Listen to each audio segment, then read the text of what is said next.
The masked magician will now attempt to perform one of Harry Houdini's most famous escapes, the one that was once promoted with the slogan, "Failure means a drowning death." The magician displays a large milk can that's been filled with water. This particular can has a bulletproof plate glass window, an aftermarket edition, so that we can see what the magician is up to once he's inside.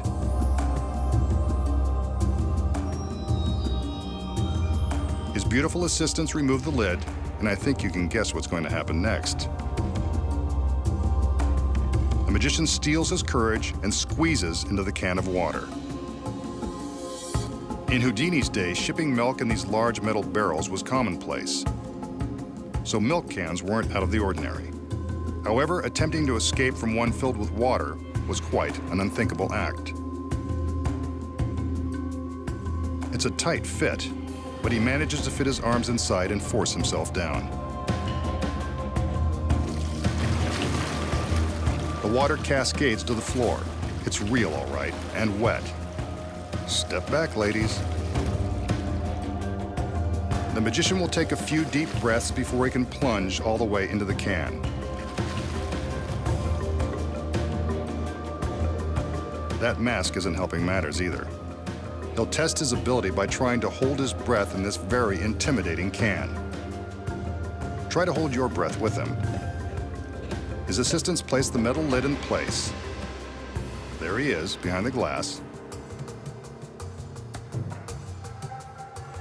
Remember what I said about drowning? It's important to remember that this is a world-class magician, and at no time should you attempt any of his dangerous tricks at home. The magician is doing a test run of his lung power, only to see how long he can last once he's really locked inside. How about you? Are you still holding your own?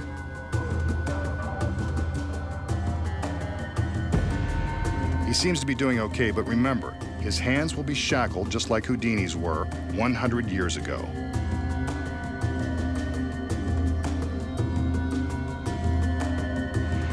It's nearly a minute now. That's about all he can take.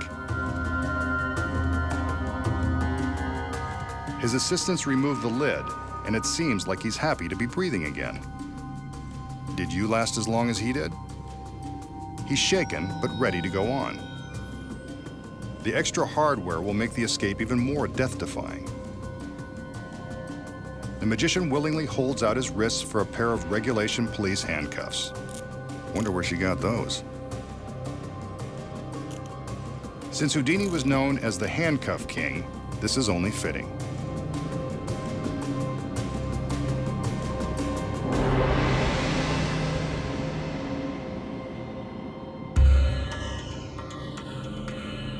A few more deep breaths, and the magician is again ready to squirm his way back into the can.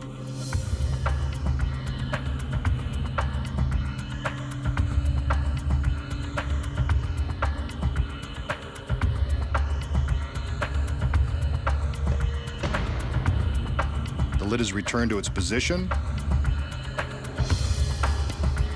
and this time the assistants secure it with heavy-duty padlocks. They'd better hurry. Even experienced divers would find it terrifying to hold their breath while handcuffed and locked inside a cold steel can. Try holding your breath again and imagine that you've got no way out. Not so easy, is it? There we see him struggling with the handcuffs.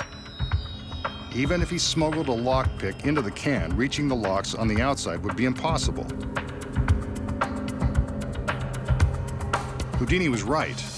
Failure could mean a drowning death.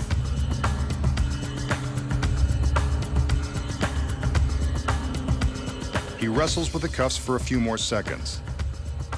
Maybe he needs some privacy. His assistants raise a curtain in front of the can.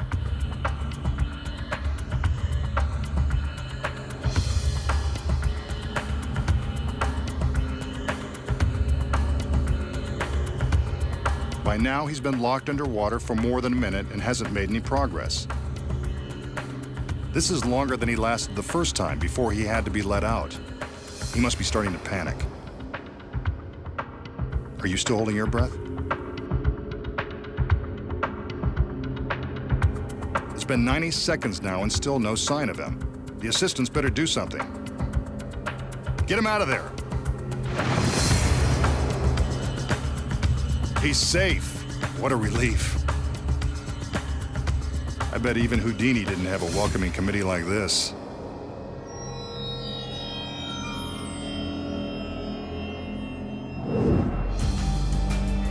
So how did the magician escape before drowning in the old-time milk can? Here are the secrets. First off, the handcuffs look solid, but they've been specially rigged to pop open in an instant. Cuffs like these are almost always used in underwater escapes to minimize the risk of danger.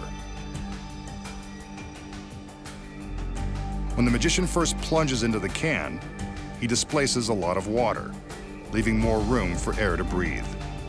It's a good acting job, but in reality, he has plenty of space to move freely.